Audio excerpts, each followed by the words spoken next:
G'day guys, Duckville here. Welcome to another cast. This one's going to be a bit different to normal. I know I always say that, but this one actually is a little bit different. So we will see a couple of new things here on this particular video. Just firstly, the two players. We've got this dude here, ShiEld, the yellow Protoss here at the 3 o'clock position, and we have the Zerg down here. I didn't get a proper translation of this dude's name, but I'm going to call him Eugene because that's what part of that first part of the Korean translation is there. Both of these guys, very high level players on the Korean server. Not super duper pro as far as I know. Like I said, I wasn't really able to find too much especially because ShiEld's a pretty popular name. But they were high, like over 1.1k diamond players.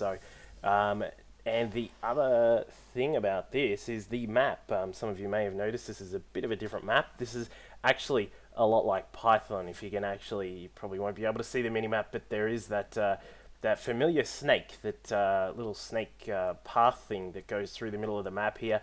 And there are some other features which we'll go through as we get through this particular video. So, ShiEld here, just doing a Forge expand, which is I would suspect on this particular map. Like I said, I haven't actually seen this map before. Sorry, the name of the map, by the way, I believe is Dragon Temple, although I'm not totally sure. One particular thing about this is, unlike on Python or on Lost Temple, on Lost Temple you do have the high ground above the first natural for each of the mains, but on this particular version of the map, you actually have a back door which is protected by a wall here. If you're coming in as let's say the Zerg's coming in here and he's going to come in across here and I don't know, land some forces here, they won't be seen unless there is a pylon or some sort of spotting unit down there. So that's one thing these guys will have to keep an eye on, especially the Zerg. You'd expect something like warp prism drops or backdoor pylons up over here, just to try and get some forces in the back there without having to charge through the front. So ShiEld is going to be putting up. He's grabbed his Nexus over here, as we can see, and he is also grabbing just a second. The second pylon is going to go down here. He looks like he's going to make a nice little wall that any Zerglings will have to punch their way through, which they will obviously fail at, given that Zerglings will get absolutely torn apart by the cannon. Eugene is grabbing this expansion here as well. He's got that done. There we go, bang. And he's going to probably transfer a couple of drones, maybe. No, he's just going to leave. He's going to leave them here. So we would expect a couple of Zerglings to pop out as well. There we go. So he's got some Zerglings out. Standard sort of openings here from both of these players. And I say standard for the Protoss because the Forge expand is obviously becoming pretty popular on US, and I believe it actually is doing pretty well on the Korean server as well. But generally, you actually see this pylon wall thing, which people do a lot. Now, as you can see, a nice little wall here by ShiEld. He's got the gateway at the front. This is very much like the Brood War counterpart for this particular build, where you've got a nice wall in with your Forge and your gateway, and then you've got a couple of cannons here just to watch out for any Zerglings that might try and come through. Now, up here, this particular Zergling is going to be spotting this expansion here. This expansion is actually protected by a neutral Archon. You do have to kill the neutral Archon before you can take this, and then there's a pylon there in the way, of course, as well. So no early corner expos unless you're going to actually go for one of these. People who have played Python will remember this sort of expansion down here at the corner with a very big ramp. And so you can't really take any corner expos, as Zerg sometimes like to do when they're up against Protoss. But the other thing is about these corner expos is that there is a Xel'Naga Watchtower. I'm still not exactly sure of the point of the Xel'Naga Watchtower. You can get a unit up here, and obviously it will spot this expansion, but as Eugene has demonstrated here, you can use one unit up on the cliff and you've already got enough sight. So looks as if Eugene's got a whole bunch of Zerglings out here. He might try and test this wall to see how strong it actually is. Another pylon going up just to make sure that any lost pylons are covered here, and it looks as if he's also grabbing a pylon here just to keep that one in the way there, to make sure it's blocked off properly. He's also grabbing a sentry.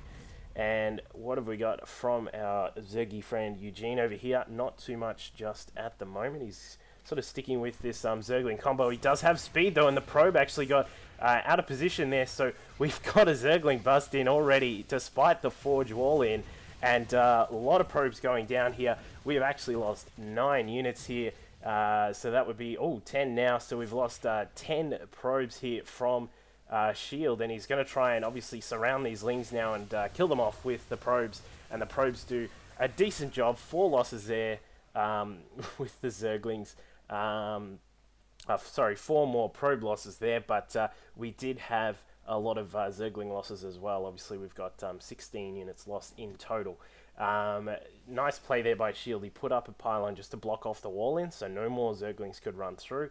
As we can see, there wasn't actually too much coming from Eugene. He's just going to macro up. He's obviously powering a lot of drones here, and he is also getting a Spire as well. So he's going to be getting the Mutatech up pretty quickly, and he's going to see what he can do with that. Now, he does have both the gas at his natural, so he's probably going to chuck a few drones in there and make sure he's powering up that gas, because as all the Zerg players know, and I do a little bit because I play random, you actually do need an absolute heap of gas to make sure you're keeping up with the mutas, and you can keep your max production going. So despite the little loss here, ShiEld is doing a reasonably decent job with his macro. He obviously is down 20 harvesters, which is quite a significant drop in the actual scale of how many workers are actually on the field there. And as you can see here, he actually has the income is just a bit below what Eugene has. He's got Zergling Dance over here,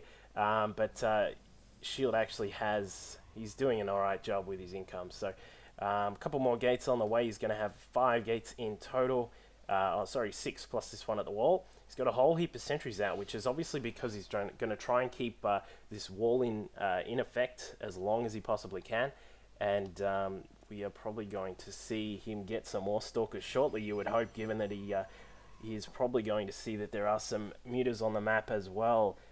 Now, we don't actually have any higher tech here from ShiEld just yet. He still hasn't actually grabbed a robotics facility just yet, and as an effect from that, he's not going to see the mutas on the way just yet, but he could theoretically assume that they are coming, and at the moment he doesn't really have too much to defend against these mutas. They are going to be flying in here, and you would expect them to come in and start harassing the probes, and the probes are now under threat. They are going to run away. ShiEld is trying to run them out of the expansion. They're warping in some stalkers, doing a nice job with that. He's also going to use the sentries here to cover the exit here. Sentries doing a great job on the mutas. Sentries are actually a nice unit to defend against mutas, given that they can reduce the damage, and they actually do a lot of damage themselves to the mutas. So using that cover there, Eugene has actually grabbed this 3rd expansion up here, and also the 4th down here as well.